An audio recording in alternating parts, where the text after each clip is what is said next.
and today I'm going to talk about the field comparison test of LDM and TDM in ATSC 3.0. This presentation is based on the paper of last year, field comparison test of LDM and TDM in ATSC 3.0. If you need more detailed information, please refer to this paper. This is the outline of my speaking. I'm going to introduce briefly multiplexing technique, LDM Advantage over TDM, and then I will show you three kinds of field test result: fixed reception case, window reception case, and mobile reception case. After that, I will briefly introduce our current work, especially about the single frequency network. Multiplexing is a kind of combining technique in which two or more different services are combined into one signal over one common RF channel.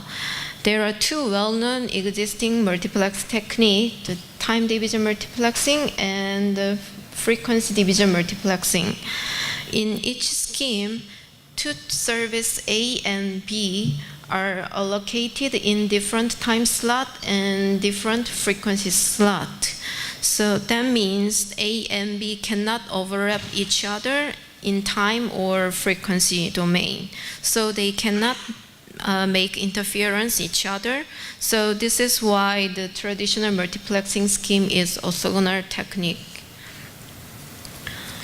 On the other hand, LDM, which is the new multiplexing scheme for ATSC 3.0, is non-orthogonal multiplexing technique. In LDM, two services A and B are superimposed on the constant level with the different power in one RF channel. So they share the time and frequency resources, and they make interference each other. Let's assume the service B is the second robust signal, the enhanced layer signal, and we want to get the service B. In this case, the receiver has to first decode the service A. After that, we can decode the service B. The example of the LDM constellation, and if the core layer, the most robust layer, uses QPSK, and the second robust layer, enhanced layer, use the 16-form non-uniform constellation. The combined LDM constellation has 256 constellation points, and depending on the injection level between two layers, the constellation became more denser or wider. In LDM, each signal has different robustness, so as mentioned in the previous page, the receiver must decode the core layer QPSK first, and then cancel it from the received signal. After that, the receiver can start the decoding enhanced layer, 16-4 non-uniform constellation.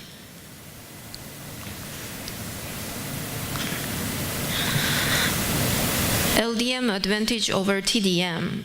To compare the LDM and TDM, let's assume the broadcaster wants to two services in one common RF channel. One service is for mobile, and another service is for fixed reception users. For this case, the broadcaster can set two-layer LDM or two subframe TDM. And in LDM case, let's assume the power difference between two layers is 4 dB. In case of LDM, the mobile service has 2.59 megabps, and the required SNR is minus 0.2 dB. And for fixed mode, the data rate is 19.5 megabps and the SNR is 18.7 dB. To broadcast the same video quality, the 38% of total time are allocated to the mobile service, and 62% of the total time is allocated for the fixed service in TDM. In this case, the data rate and the required SNR are here. And in each case, they have the similar data rate, but the required SNR is totally different. As a result, the required SNR of TDM, mobile service, and the fixed service are 4.1 dB and 2.1 dB larger than the LDM case. So this means if you are a broadcaster and you launched fixed and mobile service at the same time by using LDM, you acquire the 6.2 dB SNR gain. This means you will have wider coverage. In this,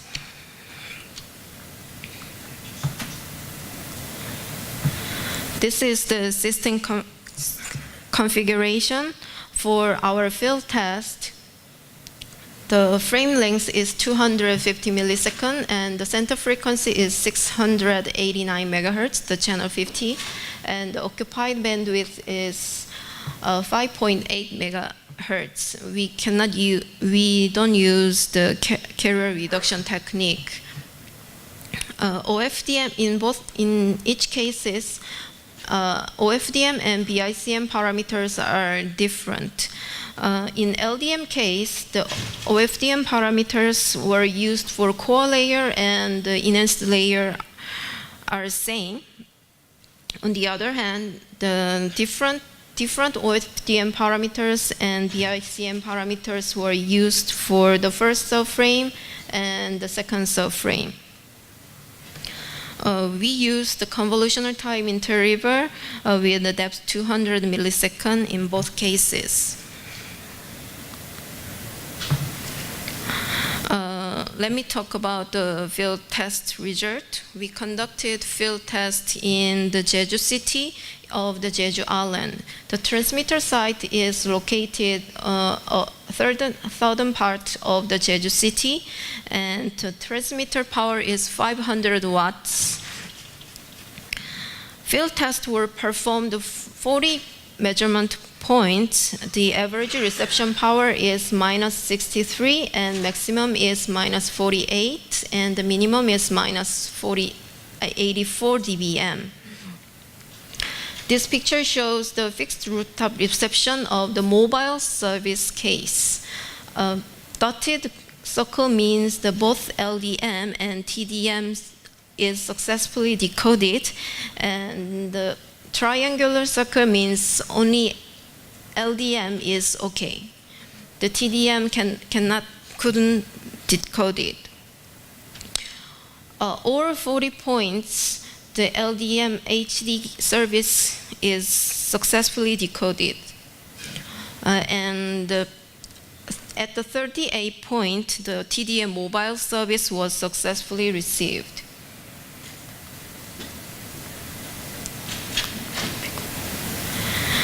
This is the fixed rooftop reception of fixed UHD service cases. Dotted circle means that both LDM and TDM service is okay, and triangular circle means that only the LDM service is okay, and the circle with the diagonal line is both LDM and TDM service is not successfully decoded. At 28 point measurement point, the LDM UHD service was successfully received, and therefore the LDM UHD successful reception rate is 72.5%. At 28 measurement point, the TDM UHD service was successfully decoded.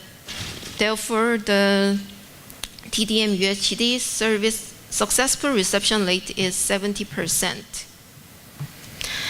As you expected, the mobile service is more robust than the fixed service case. This is the summary of the fixed rooftop reception. This table shows the theoretical and laboratory test measured TOV from laboratory test and the measured TOV from the fixed reception test. The TOV from the measured TOV of the field test is 2.2 and 20.6 and 5.77 and 12.2.9 dB. As you can see, these results are very close to the laboratory test case, and which is the 1 to 2 dB away from the computer simulation TOV. Also, the SNR gain of LDM over TBM is 5.7 dB, where the 3.4 dB from the mobile service and the 2.3 is from the fixed service cases. This is also well aligned with the theoretical case and the laboratory test cases.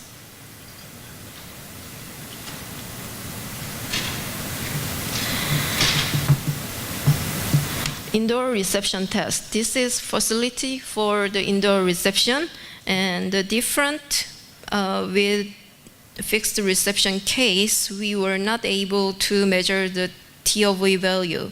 Instead, at each test point, we measure the reception power and the marginal reception power by using this 1.5 omnidirectional antenna set at each test point. This is measured spectrum and 1.0 signal and 83.0 signal. You can see the parallel signal in ATSC 1.0 DTV signal. This is the test point and the measured reception power in indoor reception test. Indoor reception test was performed at total 12 measurement point, and the average power is minus 82 dBm, and the maximum is 64 dBm, and minimum power is minus 89 dBm. Overall reception power is less than the reception power measured from the fixed reception test. This is summary of indoor reception test. This is the average marginal reception power, which means if the receiver received signal is less than this value, we cannot acquire this service. So the marginal reception power is measured by attenuating the received signal until the service starts to be broken. The input margin means the power difference between the channel power, received channel power, and the marginal reception power. As you can see, the SNR gain of LDM over TDM is 5.5, where 3.2 dB from mobile case and 2.3 dB in fixed service cases. This is also well aligned with the fixed reception test cases.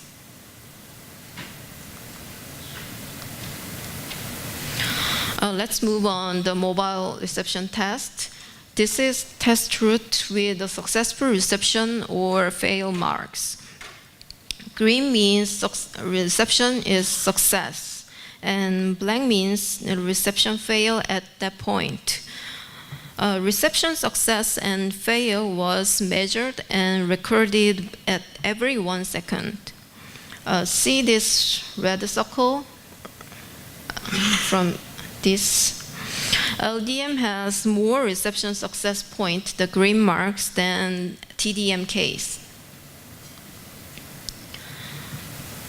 We analyze the measured data statistically. First, the received signal field strength analysis. The average received signal field strength is minus 86, and the minimum received field strength is minus 97 and minus 96. The maximum received signal field strength minus 25 and minus 24. Maybe this is measured near the transmitter tower. And the field strength distribution between two cases are very similar.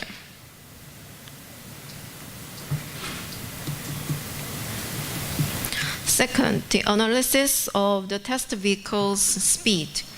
Like previous page, the distribution between LDM case and TDM case are very similar, and the average vehicle speed is 41 kilometers per hour, and the maximum is 83, and the minimum is 3 kilometers per hour. During our field test, we do not record any data which is less than 3 kilometers per hour.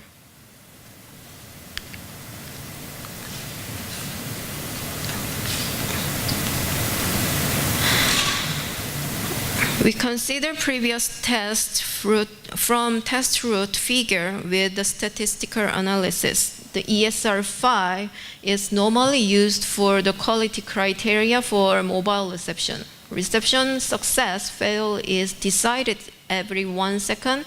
That means if there is one hit in given 1 second, the reception fail is recorded.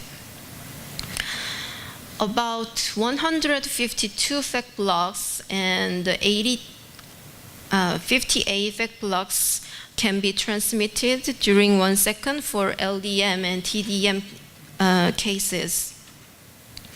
Whenever only one fact block was error occurred or all fact block errors were occurred, reception was failure at that point, the same quantity. We consider 95% of successful reception rate, which means 1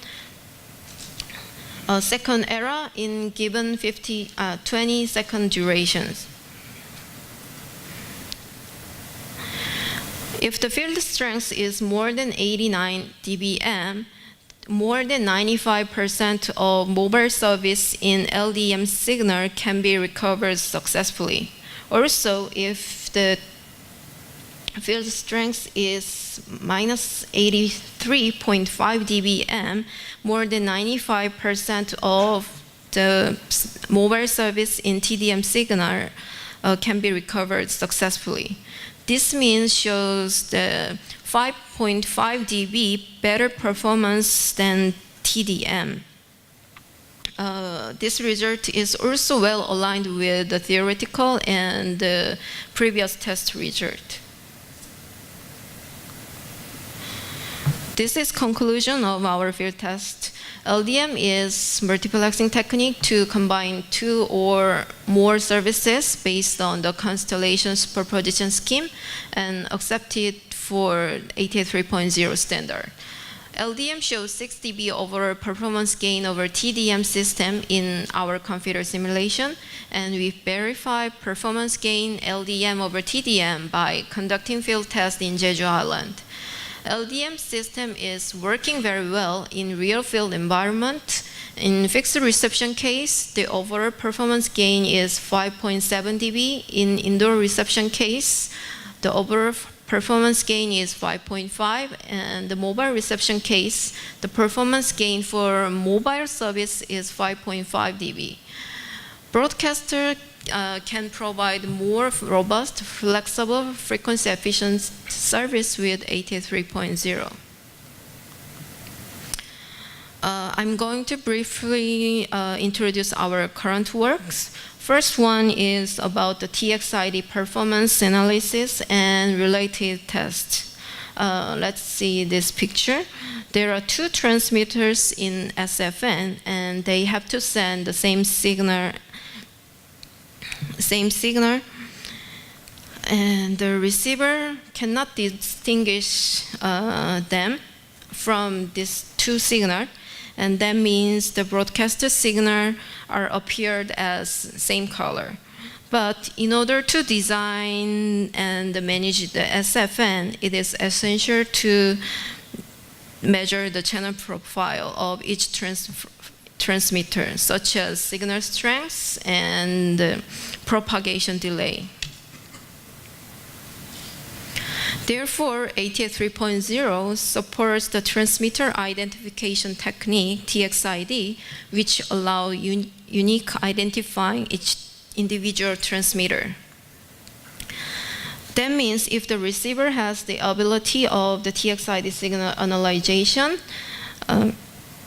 we can detect and distinguish the broadcast signal from each transmitter respectively. So the TXID see this picture. TXID is achieved by the RF watermark signal, and which is superimposed onto the host ATS 3.0 signal. So the TXID is transparent to the general receiver, such as commercial TV.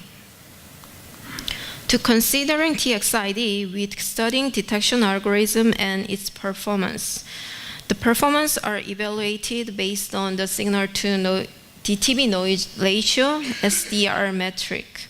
We can see the left side, the result. If the injection level is decreases, the SDR value also decreases. That means the detection performance is decreases. For larger FFT size, AK to 32K FFT, the better detection performance achieved because of the repetition gain of the TXID. We consider the frame averaging technique to improve the detection performance of TXID signal, and the detection performance increases as the number of averaging frame increases.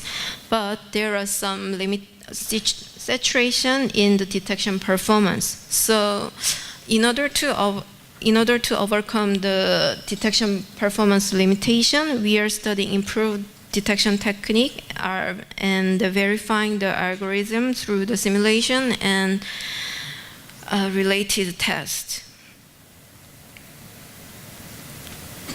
Also, we are studying the impact of the TXID signal into ATS 3.0 preamble. Since the TXID signal is the superposed on the preamble part of the ATS 3.0 signal, it interferes to the preamble signal as noise. This table shows the laboratory test result, and for example, if the preamble use the mode 1, the performance loss is maximum 0.2 dB caused by the TXID signal. But the protection mode is mode 7. The performance loss is 5 dB when the injection level is minus 21. Even if the injection level is more than 21 dB, we cannot detect the preamble signal. Another work is about the MISO and SFN. ATS 3.0 supports SFN with distributed MISO technique, the transmitter diversity code filter set, TDCFS. When the signal from two transmitters are arrived at the similar time, they make the constructive or destructive signal. In order to avoid this worst case destructive signal in SFN, each transmitter applies the different phase shift on the same transmit signal using TDCFS. This phase shift is seen as different multipass delay channel. In this summer, we we had the fixed and mobile field trials to consider effect of the 83.0 MISO in SFN. We conducted at 10 measurement points along the yellow cross line, and we set 2 transmitter sites. The distance between 2 transmitter sites is about 7 kilometers. This picture shows the time and frequency response of the received signal of test point. The first column picture are mice of case, and you can see the dimmer caused by the short delay between 2 transmitters. And second and third columns picture are the MISO on case. You can see the regulated nerves in frequency response, and also you can see the more wider channel profile in 83.0 signal. This is what TDCF as the old 83.0 does. This is one part of our test result. In a test point with almost 0 delay between 2 transmitters, MISO was effective. But most of the case, MISO made no effect or even worsened the reception performance. Also, during the test, we used the omnidirectional antenna to consider the SFN signal. So directional antenna is one of the solutions to avoid the destructive interference, which change the channel received channel condition. Now we are under summarizing and analyzing the result, and we will open the test results soon. Maybe that might help you build SFN. Thank you. This is the end of my presentation.